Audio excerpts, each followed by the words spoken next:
sebab itu kami percaya firman Allah akan memberikan kami kekuatan menuju pada kemuliaan Allah yang besar dalam setiap kehidupan kami. Hamba pun tetap berjanji di hadapan Tuhan. Hamba Tuhan aku tempat Tuhan. Hanya firman Allah yang hidup, yang benar dan yang sempurna.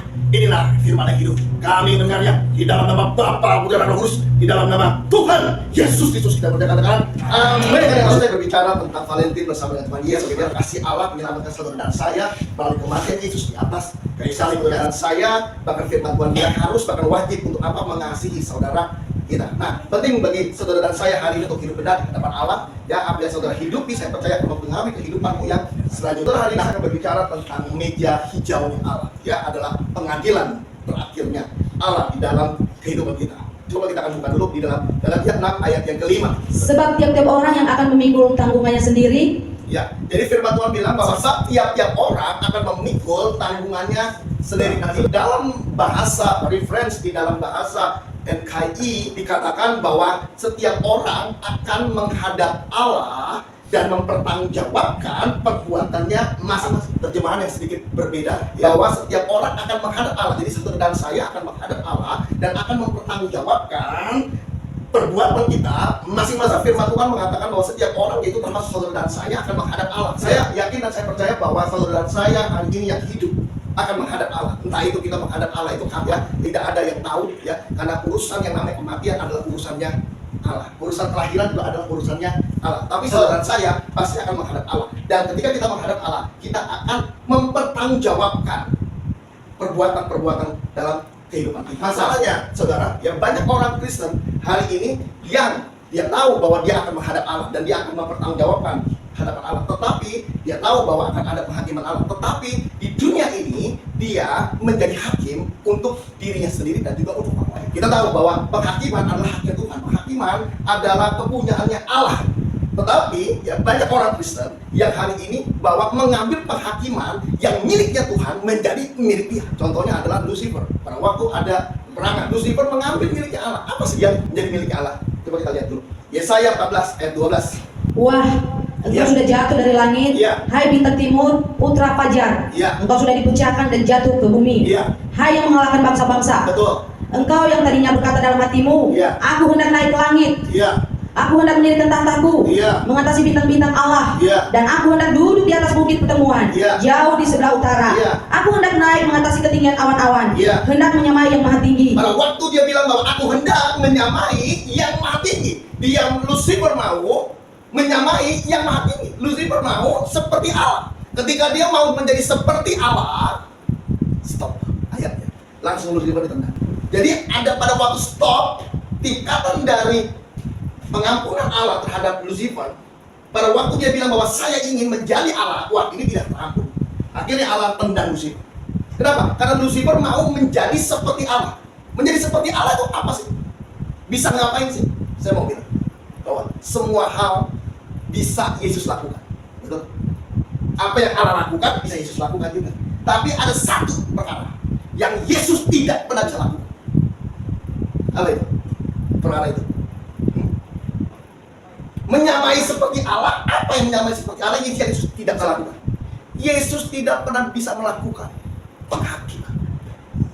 Kenapa? Karena penghakiman adalah haknya Allah Bapa. Meskipun nanti Allah Bapa memberikan penghakiman itu kepada anaknya, itu berbeda lagi ceritanya. Tapi yang pasti ada hal yang Yesus tidak bisa lakukan, adalah apa? Menghakimi. Kejadian 3 ayat 6 sampai ayat 13. Perempuan itu melihat bahwa buah pohon itu baik untuk dimakan dan sedap kelihatannya. Ini urusan makanan aja ini. Adam dan Hawa di Taman Eden itu cuma urusan makanan tok. Lanjut. Lagi pula, pohon itu menarik hati karena memberi pengertian. Pohon ini menarik hatinya, memberikan suatu pengertian. Itu ada pohon-pohon yang hebat yang luar biasa untuk memberikan Hawa atau Adam untuk pengertian yang baru. Lanjut.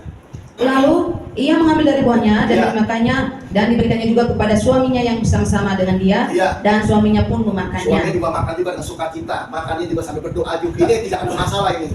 Satu lagi romantis sekali yang namanya Adam sama Hawa. Maka terbukalah mata mereka berdua. Lalu dan mereka tahu bahwa mereka telanjang, lalu mereka menyemat daun pohon ara dan membuat cawat. Ketika mereka mendengar bunyi langkah Tuhan Allah yang berjalan-jalan dalam taman itu pada waktu hari sejuk, bersembunyilah manusia dan istrinya itu terhadap Tuhan Allah di antara pohon-pohonan dalam taman. Ya, oke, ayat yang ke-9. Tetapi Tuhan Allah memanggil manusia itu dan berfirman kepadanya, di manakah engkau? Lalu Ia menjawab, ketika aku mendengar bahwa engkau ada dalam taman ini, aku menjadi takut. Aku menjadi takut. Si Hawa sama si Adam pada waktu dia mendengar langkahnya Tuhan, dia menjadi takut, menjadi gemetar. Ini siapa nih? Langkah ini kelihatan ini, langkah yang tidak asik bagi dia. Lanjut. Sebab karena aku telanjang. Karena aku telanjang tadi, dia tidak telanjang, dia jadi telanjang. Oke. Sebab itu aku bersembunyi. Sebab itu dia bersembunyi, dia malu bahwa wah ini saya telanjang. It's okay, dia pakai semaknya itu supaya menutupi. Firman-Nya, siapakah yang memberitahukan kepadamu bahwa engkau telanjang? Apakah engkau makan dari buah pohon yang kularang engkau makan itu? Manusia itu menjawab, perempuan yang kau tempatkan di sisiku. Manusia itu menjawab, Adam itu menjawab. Dia bilang bahwa perempuan itu yang kau tempatkan di sisiku. Ngapain dia? Dialah yang memberi dari buah pohon itu kepadaku. Dialah yang memberi buah dari pohon itu kepadaku. Terus aku makan. Maka Adam mempersoalkan Hawa. Wanita itu loh Tuhan yang apa? Yang memberikan buah. Padahal tadi makan buahnya sama-sama. Wedding kiss, makan sama-sama saling suap-suapan. Wah enak sekali, luar biasa. Rasanya dunia ini adem sekali.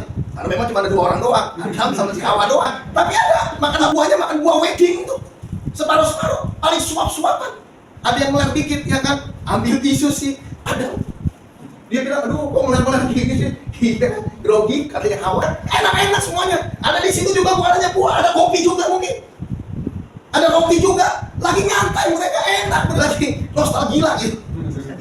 Mereka tuh lagi enak, lagi nyantai. Tiba-tiba pas abis makan buah, nggak tahu ada apa, nggak tahu hujan apa, hujan geledek, hujan batu atau apapun juga. Pas Tuhan tanya, kenapa kamu telanjang? Dia takut. Oh mungkin ada buah kali. Salah makan. Ini kalau di taman itu cuma perempuan salah makan. Habis itu ada bilang, manusia itu menjawab, perempuan itu loh Tuhan yang membuat aku seperti ini. Dia lupa loh wedding kiss-nya. Dia lupa loh. Waktu saat itu dia makan bareng-bareng. Dia lupa ilernya itu dilapin. Dia lupa semuanya. Dan dia mulai menyalahkan. Dia bilang, wanita itu loh yang kau tempatkan di sisiku. Dia yang memberikan buah itu.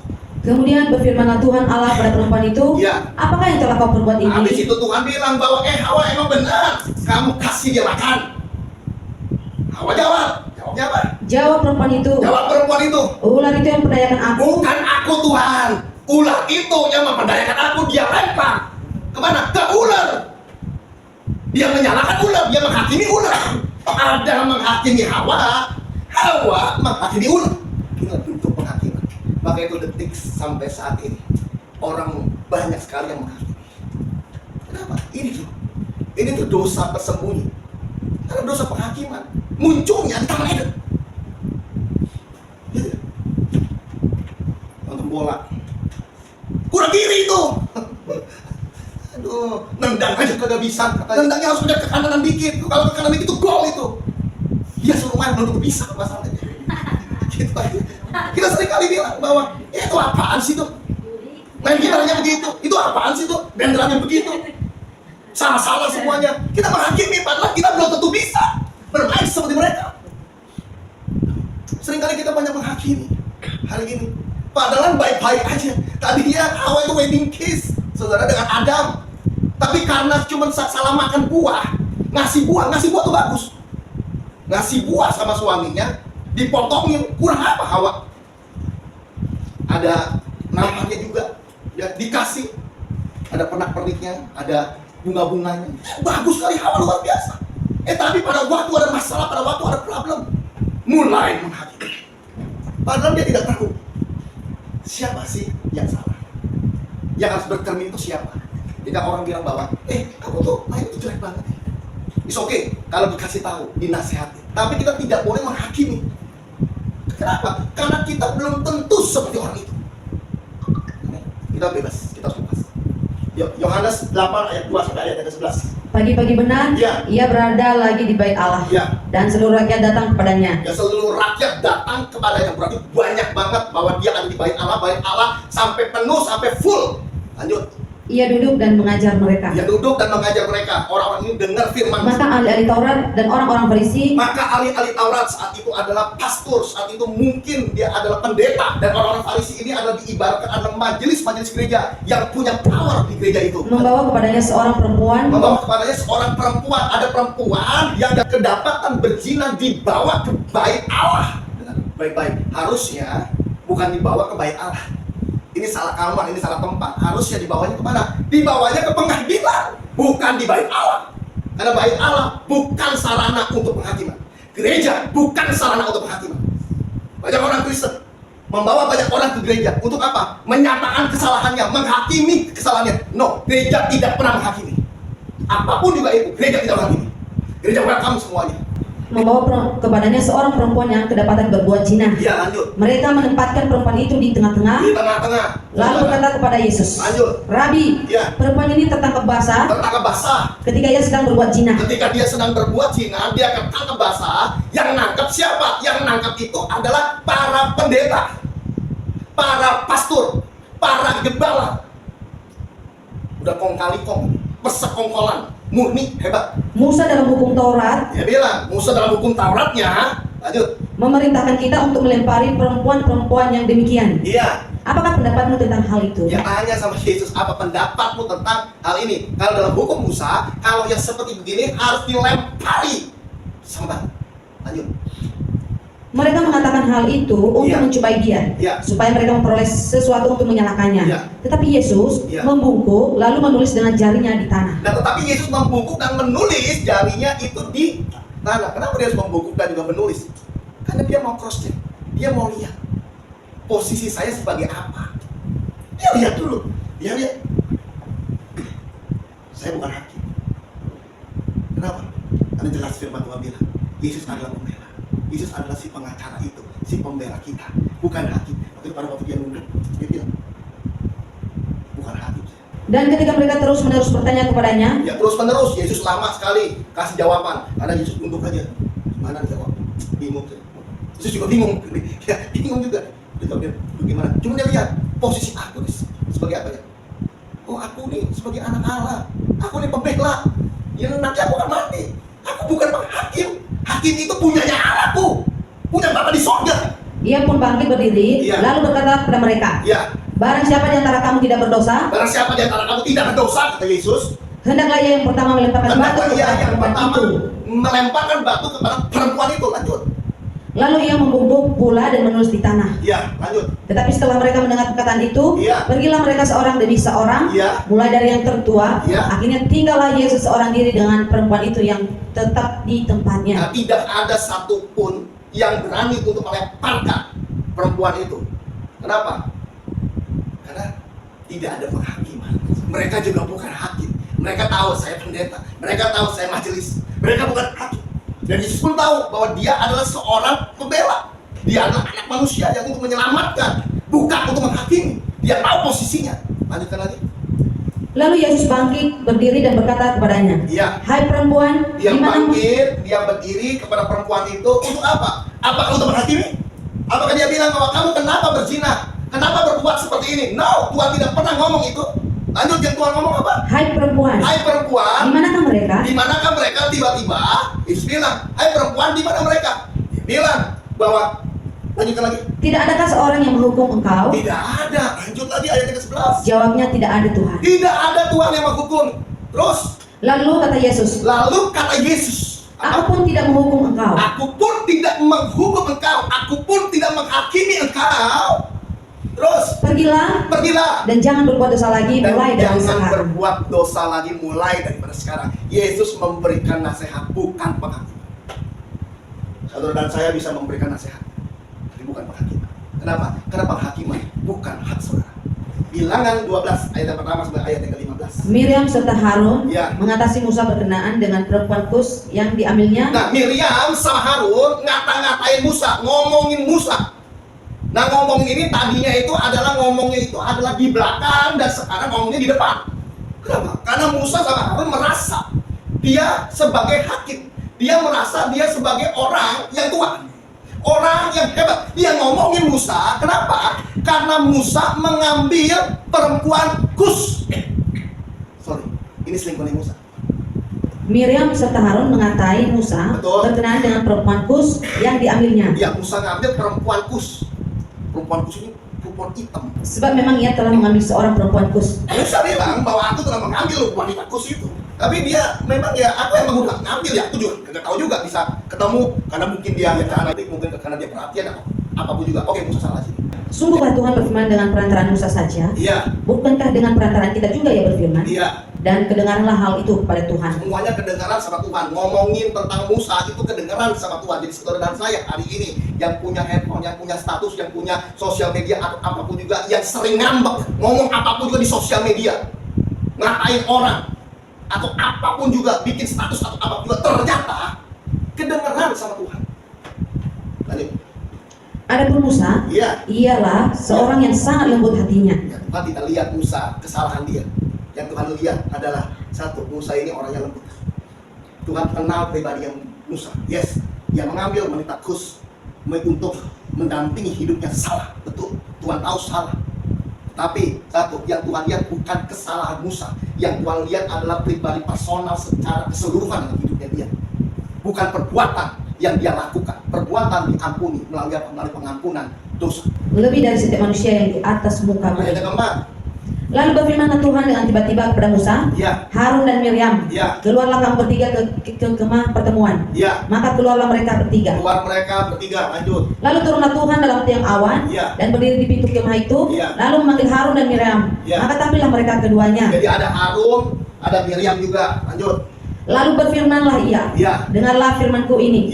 Jika di antara kamu ada seorang nabi, maka aku, Tuhan menyatakan diriku kepadanya dalam penglihatan, aku berbicara dengan dia dalam mimpi. Oke, ayat ke-7. Bukan demikian hambaku Musa, seorang yang setia dalam segenap rumahku. Berhadap-hadapan aku berbicara dengan dia terus terang, bukan dengan teka-teki, dan ia memandang rupa Tuhan. Jadi Musa tampil tuh apa adanya. Dia betul Tuhan bahwa saya ini memang manusia berdosa. Jadi Tuhan tuh senang sama orang yang tampil apa adanya, yang tidak pakai topeng. Amin. Tuhan tuh senang orang yang tampil apa adanya. Tuhan memang betul Tuhan, saya punya kekurangan Tuhan. Tuhan betul Tuhan, saya masih belum bebas tuh dalam hal ini Tuhan. Utarakan semua sama Tuhan, bukan ditutup-tutupi semuanya. Lanjutkan lagi. Mengapakah kamu tidak takut mengatai hambaku Musa? Lanjut. Sebab itu bangkitlah murka Tuhan terhadap mereka. Sebab itu bangkitlah murka Tuhan karena ngapain? Karena ngatain Musa. Musa salah? Yes, Musa salah. Tapi bukan kapasitas Harun sama Miriam untuk bilang bahwa dia salah. Kenapa? Karena itu kapasitasnya siapa? Tuhan. Ayat 10. Lalu pergilah ia.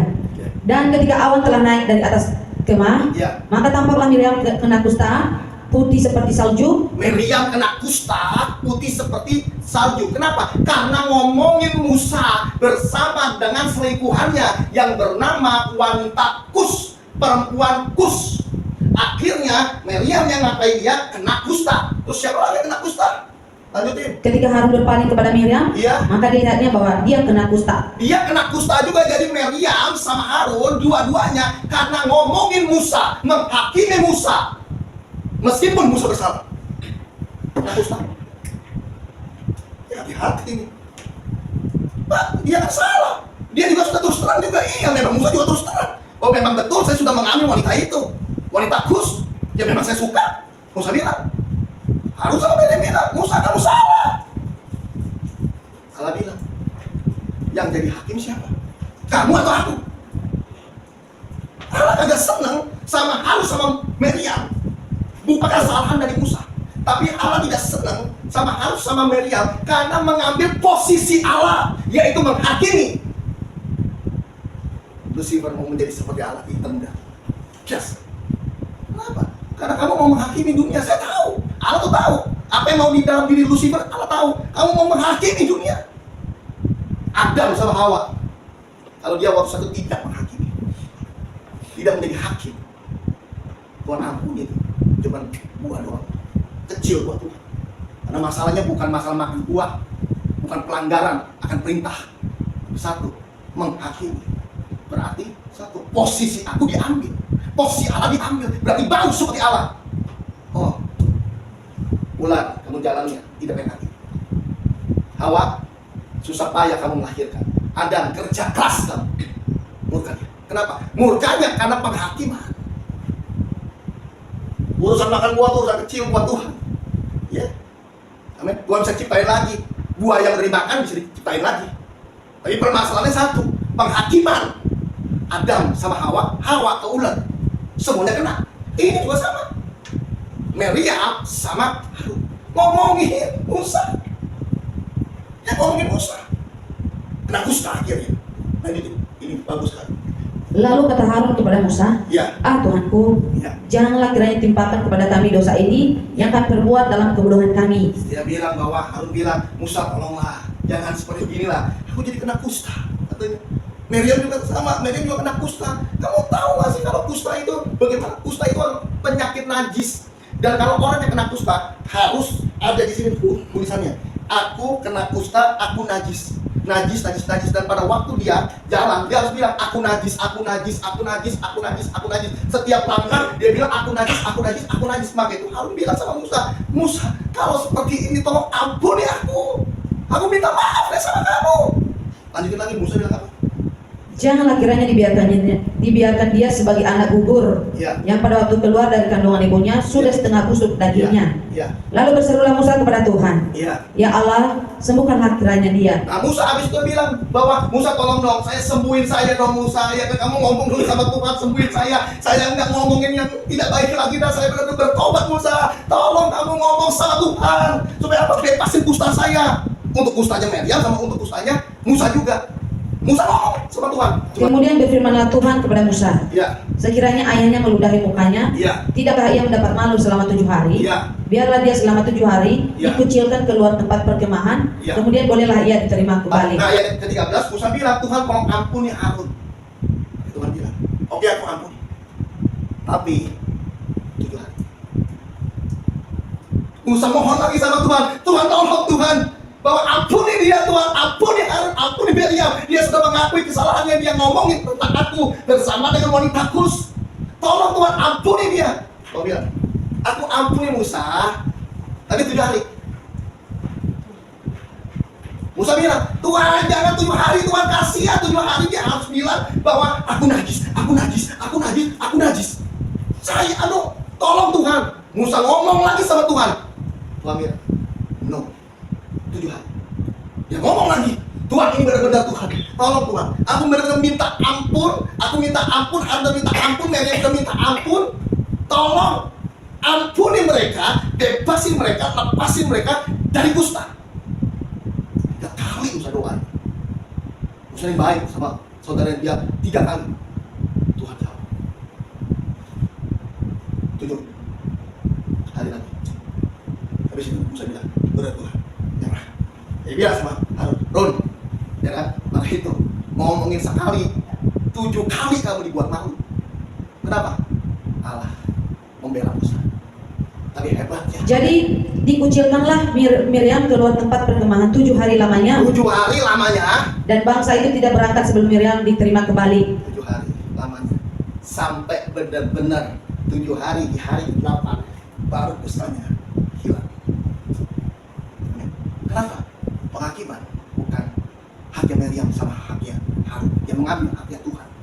Dan barang siapa yang mengambil haknya Tuhan, aku sendiri yang akan berperang untuk orang itu. Amin. Terus melalui ayat ini, Tuhan gak ada penghakiman terhadap Musa, tapi Tuhan menasihati Musa melalui nabinya. Amin. Tidak ada penghakiman. Kenapa? Karena penghakiman adalah kapasitasnya Tuhan di akhir. Orang-orang yang menghakimi, hati-hati. Dia bisa kena kusta, dia bisa kena penyakit-penyakit yang mengerikan, dan batasnya ada 7 hari. Mau doa sampai nunggu, Tuhan bilang nonsen. Mau doa sampai salto, nonsen kata Tuhan. Gak bisa. Kenapa? 7 hari kan? Itu ngomongin cuma sekali. Ngomongin cuma sekali, 7 hari menderitanya. Apalagi orang ngomongnya berulang-ulang kali-kali, kaliin 7, Tuhan akan bikin dia. Hati-hati, penghakiman adalah hakku. Matius 7 ayat berapa? Sampai ayat yang kedua. Jangan kamu menghakimi Ya. supaya kamu tidak dihakimi. Ya. Karena dengan penghakiman Ya. yang kamu pakai untuk menghakimi, Ya. kamu akan dihakimi, dan ukuran yang kamu pakai untuk mengukur akan diukurkan kepadamu. Firman Tuhan bilang jangan kamu menghakimi. Kalau kamu menghakimi, pasti kamu akan terima penghakiman itu juga dari orang lain.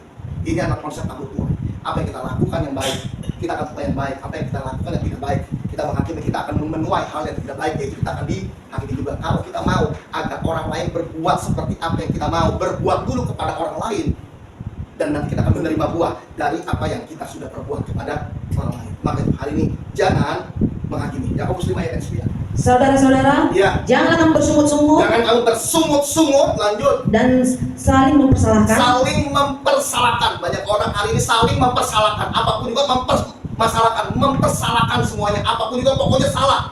Nggak sesuai dengan apa yang di hatinya dia, apa dalam pikiran dia bilang bahwa ini salah. Terus, lanjut. Supaya kamu jangan dihukum. Supaya kamu jangan dihukum. Jadi kalau orang saling menyalahkan, pasti dia akan mendapatkan hukuman. Karena firman Tuhan bilang, supaya kamu jangan dihukum. Berarti orang yang menyalahkan, siapapun dia, pasti akan menerima hukuman. Lanjut. Sesungguhnya hakim telah berdiri di Hakimnya, ambang yaitu pintu. Allah Bapa, sudah melihat ada di ambang pintu. Untuk apa? Melakukan penghakiman. Lukas 6 ayat 37. Janganlah kamu menghakimi, Iya. maka kamu pun tidak akan dihakimi. Tidak akan dihakimi. Dan janganlah kamu menghukum, Iya. maka kamu pun tidak akan dihukum. Iya. Ampunilah dan kamu akan diampuni. Ampunilah maka kamu akan diampunilah terkasih. Amin. Dunia nggak kenal ini. Mohon maaf. Maka itu ada pengadilan dunia. Dan pengadilan dunia, firman Tuhan bilang di dalam Khotbah 3 ayat yang berapa? 16. Di tempat keadilan tidak ada keadilan. Amin. Kalau kita mau bilang bahwa Pak adil atau tidak, Pak? Di dunia ini tidak ada keadilan. Nanti keadilan ada, keadilan muncul pada waktu dalam penghakiman yang terakhir. Kagak adil di dunia ini. Maka itu orang-orang yang mohon maaf punya uang banyak, dia bisa membeli keadilan itu. Tapi kalau yang tidak ada uang, gelondongan dia.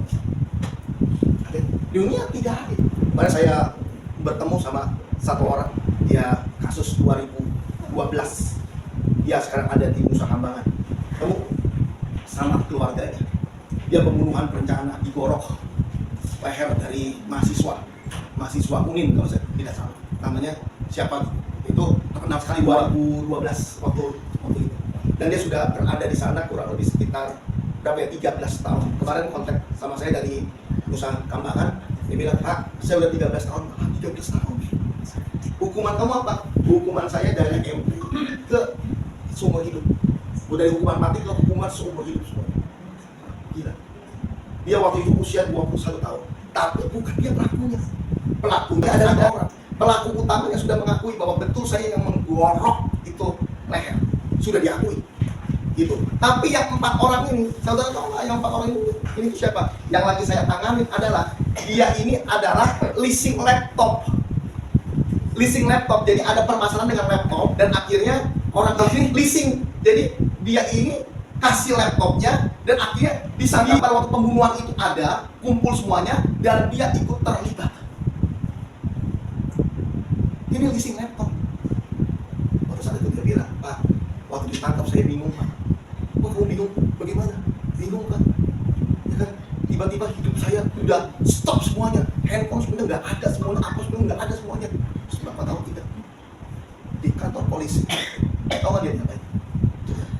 Untuk ngaku dia disetrum.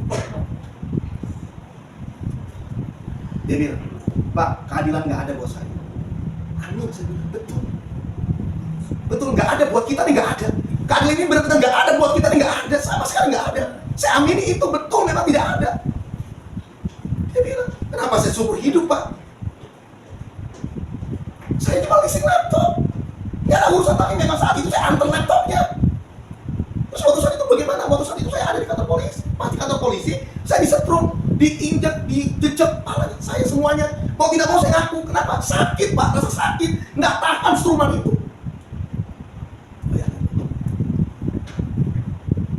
Polsek itu. Polsek seganas itu luar biasa. Saya bilang, oke, kita PKI. Dan akhirnya kita PKI. Kenapa? Karena lumrah dia adalah penjual laptop.